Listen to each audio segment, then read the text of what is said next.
una visión oscura de la sociedad.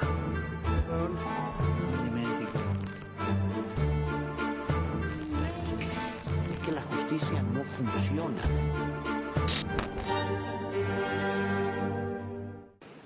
Bueno, ahí están uno de los grandes mitos, ¿no?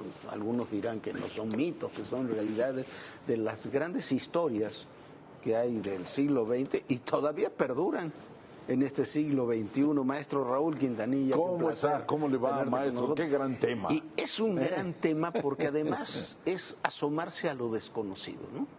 Y asomarse a algo, hay sondas que están yendo a los confines del universo simplemente para saber si hay vida o hay posibilidades de vida. Y es una de las grandes preguntas hasta existenciales que nos hacemos todos, ¿no? Pero antes éramos mucho más elementales porque le llamábamos platillos voladores. Y había hasta sándwich y platos de desayuno que les decían los platillos voladores. Pero bueno, mire, poniéndonos un poco culteranos, hay tres humillaciones de la vida.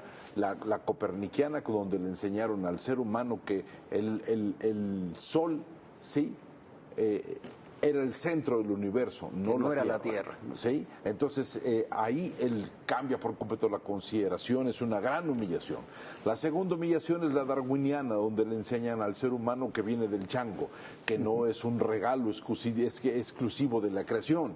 Y la tercera humillación es la freudiana, donde le dicen al ser humano que él es responsable de todas sus peculiaridades y sus errores. La cuarta la estamos buscando de manera brutal, la vida afuera, para demostrar que no somos un solo mundo, un mundo único, y la verdad es que han salido una gran cantidad de cosas, pero este proyecto Roswell, todo lo que suscitó, lo que sucede, fue verdaderamente y que sigue sucediendo. Hay hasta un museo en el lugar, se venden recuerdos. Hay un museo del OVNI, ¿sí? ¿Quién sabe qué pongan ahí? Pero debe ser muy interesante los planteamientos, porque eso es... decimos que a qué le tenemos miedo, a lo desconocido. Mire, maestro, en el 38, como usted recordaba, Orson Welles se aventó un gran programa sobre la gran invasión que estábamos teniendo, y le llamaba a él la guerra de los mundos, que partiendo de las cosas de H.G. Wells. Bueno, la forma anecdótica, la forma de contar las cosas de Orson Welles es un tratado de ley de tensión dramática para provocar y para juntar en una narrativa los temores de la sociedad, lo inusitado. Aquella guerra de los mundos que Orson Welles cuando comienza dice que es una ficción, pero nadie escuchó eso, se va desarrollando la información. Provocó pánico en New Jersey, en Nueva York, por en lo otras bien ciudades, contado, por lo maestro. bien contado, y era un breaking news largo de 2 horas contando cómo iban invadiendo la Tierra. Era 1938 y no había redes, no había... La gran narración de Wells, la potencia de su estructuración dramática, lo que se puede decir cuando se cuentan las cosas. Orson Welles, aparte de ser brillante, era un hombre pícaro. Mire, maestro, mucho tiempo después, Churchill estaba retirado y estaban en Venecia. Estaba Churchill y se encontró con Orson Welles. Churchill preguntó, dijo, ¿ese señor es el actor que armó el escándalo y le dijeron, sí, es Orson Welles. Ah, ¿y qué anda haciendo acá? Pues parece que está pidiéndole apoyo a un productor italiano que andaba por ahí. Ah, entonces al día siguiente, Welles camina y Churchill estaba desayunando, se para y lo saluda con una caravana, y Welles también se caravanea, y qué gusto y qué placer. 3 horas después está metido Churchill en el agua y llega Orson Welles y Churchill le dice, ya le sacamos la producción a este. O sea, eran un par de pícaros que hicieron teatralidad para entre los dos sacarle dinero en italiano. Maestro, en México, independientemente de todo, ¿sí? y de la profundidad que puede tener un concepto como el de Roswell, o sea, parece ser que había cadáveres de alienígenas, parece ser que hay se un arma video extraño de ahí que dicen que es de una autopsia, una alienígena. todas esas cosas y se Para arma las un autoridades gran- simplemente era un globo Ahí meteorológico, nacen las ¿no? teorías conspiracionistas, empieza el proyecto Mogul, ahí realmente es lo que es el gran espionaje con los globos aerostáticos que están de moda ahorita de regreso con Pero los estaban chinos. desde esa época, Sí. porque el proyecto Mogul era un proyecto para espiar a la Unión Soviética con globos aerostáticos. Exactamente, para tratar de captar explosiones nucleares o manejos nucleares. Y el proyecto Mogul estaba perfecta. Eran aquellos tiempos donde el espionaje tenía toda una mítica.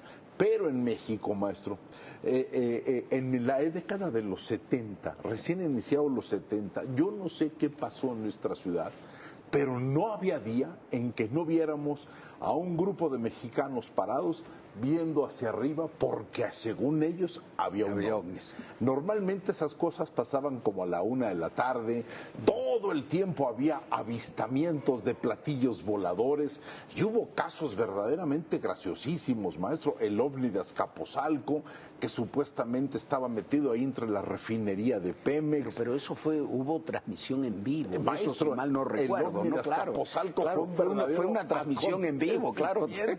Sí, y lo mejor fue, yo no sé si a usted le tocó, maestro, pero a mí me tocó cuando se anunció que tal vez iba a haber un desfile, iban a pasar una serie de ovnis por el Paseo de la Reforma. ¿Qué provocó? Montón de gente en el Paseo de la Reforma, un aumento considerable de vendedores con estos telescopios de cartón que vendían a la gente diciéndole que eran especiales, un montón de muchachas y de muchachos, la bola de piropos que había en aquel tiempo volaban por todos lados, madres escandalizadas cuidando a sus hijas de los baquetones. Total, maestro, se llenó el Paseo de la Reforma para ver la posibilidad de que se diera este paseo de los ovnis que alguien por ahí planteó que iba a suceder. ¿Qué sucedió? Nada. Fue un auténtico desmadre mexicano de una tarde donde lo único que había era una verdadera pachanga. El ovni de Puebla, que creo que sucedió por ahí del año 2000, que es el último caso, pero siempre hemos tenido fascinación por el concepto de van a llegar los marcianos, porque yo no sé por qué les dio por adoptar a Marte, pero lo que sí es un hecho es que hay una enorme necesidad en el espíritu humano, hay una enorme necesidad de contestarse preguntas. Aunque parezca elemental, en el ser humano hay un proceso que se denomina mito. Los mitos griegos jamás han existido, pero siempre han sucedido y siguen sucediendo. Y las preguntas es, ¿hay dioses? ¿Estamos ante ellos? ¿Quiénes nos rodean? Son preguntas existenciales. Son las preguntas de los mitos, que además se cruza, que es muy interesante porque todo esto se cruza con la teoría de la conspiración. Creo que en televisión nadie lo ha hecho mejor, nadie lo ha hecho mejor que los Expedientes X. Es una maravilla, termina mezclando los ovnis con el asesinato de Kennedy y la verdad terminan siendo para mucha gente muy creíbles la forma en que está planteada. No, maestro, recuerde, a usted y a mí nos toca los encuentros cercanos del tercer tipo de Spielberg. Claro. Esa manera narrativa, ese proceso anecdótico del avistamiento, del contacto, de un gran actor naciente que se llamaba Richard Dreyfuss, que tenía una gran personalidad y luego se perdió, ¿no? Estuvo en Tiburón también con el y luego se perdió. Dicen algunos que por la vida licenciosa y por el cultivo a la química que le dio por meterse por muchos lados. Los encuentros cercanos del tercer tipo. Eran sus encuentros cercanos. Pero esa película provocó un movimiento, conferencias, preguntas, maestro, pero sobre todo hasta mesas redondas donde se planteaban la posibilidad del encuentro, para qué se necesitaba, si eran seres humanos que venían en paz, pero lo más interesante eran los procesos de delirio que tenían los personajes acercándose al avistamiento. Los procesos de delirio están implicando un grado de éxtasis absolutamente fuera de lo normal. Siempre ha habido una enorme fascinación por saber si somos los únicos, está en nuestro mundo interno. pero siempre estoy seguro que a la hora que eso pueda suceder, que si ya sucedió o no sucedió, ¿sí?, va a haber siempre una reacción de temor, de agresión, de defensa, porque el ser humano no está preparado para entender lo diferente, maestro. Y no es una casualidad, dicen los estudiosos, no es una casualidad que la explosión, digamos, del fenómeno ovni, los platillos voladores, se da al mismo tiempo que el momento más álgido de la Guerra Fría. Ese es el Entonces, punto importante. el temor de lo desconocido, el temor nuclear, se mezcla con el temor a lo desconocido y con una enorme cantidad de operaciones también clandestinas que hacen las superpotencias y que alimentan esos temores. Maestro, hubo una gran serie de televisión, 60 por ahí, en el 68, 69, se llamaba Los Invasores. Los invasores, que, claro. Que eran gente que tenían como el dedo chueco, Sí, que claro. los podía localizar porque tenían el Todavía dedo en blanco y negro eran en Los blanco y Invasores. negro. ¿Se acuerda que duró muchísimo? Porque en aquel tiempo no había el concepto de temporada, pero duraba aquello, tenían el dedo chueco. Era, al fin de cuentas, una manera de traducir el miedo al espionaje, el miedo al sentir que tu sociedad estaba siendo invadida por una serie de personas a las cuales había que controlar. Había una serie de parodia que fue para nosotros recordada, que se llamó Mi Marciano Favorito, que era un hombre que le salían antenas y que tenía una manera peculiar de ser y que era era relacionado exclusivamente con los sucesos que el hombre no debe tener. Aparte, es como el vodevil francés. Sí, claro. El vodevil está hecho con los encuentros que el hombre no debe tener, y alguien tiene un encuentro con un marciano y ese marciano acaba en su casa y es su tío. ¿Sí? Es la única, esas son las maneras en que veíamos las cosas. En este momento, ahorita, cuando empiezan a brincar una gran cantidad de cosas, me recuerda, maestro, y dígame si estoy mal, por ahí, no sé si eran los 80, cuando la economía estaba detenida y la gente no salía de sus casas, se inventan un concepto que se denomina el chupacabras. Claro. ¿Sí?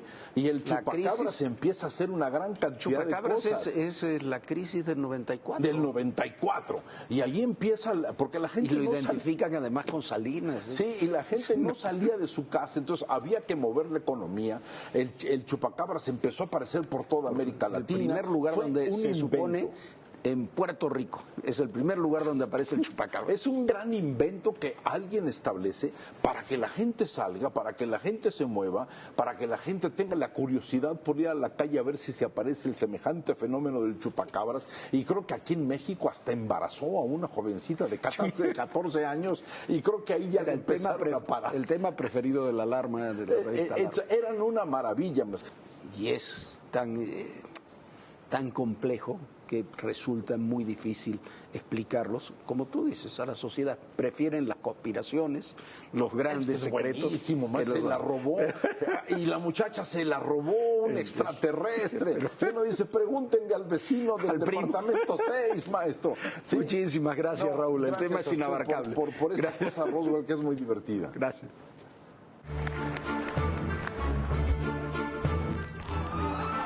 Una visión oscura de la sociedad.